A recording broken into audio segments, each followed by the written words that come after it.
Ako spoznáš, že si zveril predaj svojej nehnuteľnosti skutočnému profesionálovi? Tu sú 3 body, podľa ktorých to hneď zistíš. A ten tretí je najdôležitejší. Za prvé, zaujíma sa o tvoju nehnuteľnosť a nacení ju odborne a nie len tak od oka.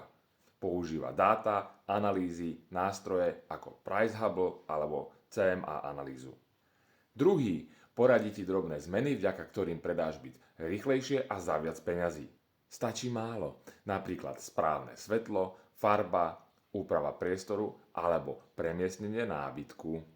Za tretie, pred podpisom zmluvy ti presne ukáže, čo pre teba spraví dron, vizualizácie, platené kampane, konkrétny plán, nielen sľuby a dokonca dá to aj do zmluvy. Ak tvoj realiťak toto nerobí, možno je čas porozprávať sa s niekým, kto to robí inak. Daj mi like, ak sa ti toto video páčilo a sleduj ma pre viac realitných tipov.